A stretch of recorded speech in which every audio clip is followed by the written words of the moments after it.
హైదరాబాద్ లో రాత్రి కురిసిన వర్షానికి లోతట్టు ప్రాంతాలు జలమయమయ్యాయి.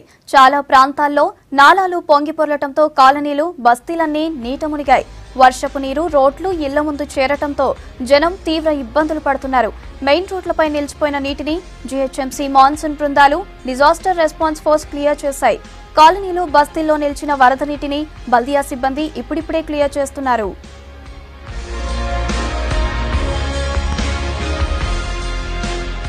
దాన్ని పట్టించుకుంటలేరు. ఏమవుతారు మా పిల్లలకు రోగాలు, డెంగ్యూ, అది అవి మలేరియాలు అవి వస్తలే ఏం ప్రాబ్లం అవుతుంది.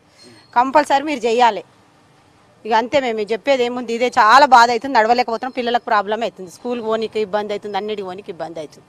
అర్ధనీళ్ళు ఇక్కడ చర్చి లోపల దాకా వచ్చినాయి, చర్చి లోపల గేట్ దాకా వచ్చినాయి. ఇది ఇప్పుడే కాదు, 20 సంవత్సరాలు ఇట్నే ఉంది. ఇట్లే తీసుకుపోతారు, చేస్తారు, కానీ ఎవరు చేయరు. అసలు ఎంత ప్రాబ్లం అంటే పిల్లలకు జ్వరము, వాళ్ళు అసలు 2 రోజులు అయింది అనుకో, ఈ దోమల గురించి మలేరియా, డెంగ్యూ వచ్చి పిల్లలు చాలా ప్రాబ్లం అవుతుంది. పిల్లలకు పోనీకి అయితే లేదు. ఇది వాడిందంటే అసలు ఇట్లా పడవలు వేసుకోవాలంటే ఉంటుంది. అంత అసలు ఈ పెద్ద వాళ్ళ మీరు చూడలే, చూస్తే స్కూల్ టైం అయితే ఇంకా ఎక్కువ ఉంటుంది. అదే చాలా ప్రాబ్లం అవుతుంది, అసలు ఉండలేకపోతున్నారు. అయితే అంతా ఎంత చెప్పి ఎంతో మంది వస్తారు, చేస్తారు. ఇది అంతే ఉంటుంది. వాటి వర్షం పడ్డా కూడా మేము ఇక్కడ క్లియర్ సైట్లో అవైలబుల్ ఉండి క్లియర్ చేయడానికి ట్రై చేస్తాం. ఎప్పటికప్పుడు ప్రయత్నం చేస్తూనే ఉంటాం మేము. ఇది ఏంటంటే పైన సికింద్రాబాద్, గాంధీ హాస్పిటల్ ఏరియాల నుంచి మొత్తం వాటర్ అంతా ఇది లో లయింగ్ ఏరియా కాబట్టి ఇక్కడికే వస్తాయి. కాబట్టి ఇక్కడ చాలా ప్రాబ్లమేటిక్ ఏరియా ఇది.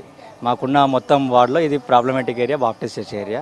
సో ఏ చిన్నపాటి వర్షం పడ్డా కూడా మా regular team, monsoon labour team వచ్చి ఖచ్చితంగా దాన్ని క్లియర్ చేస్తూ ఉంటాం ఎప్పటికప్పుడు. మేము ఈ ఏరియా బట్టి 2 years అవుతుంది. గత 2 yearsలో మాకు ప్రతి మాన్సూన్లో ఇది ఇబ్బందికరమైన ఏరియా ఇది.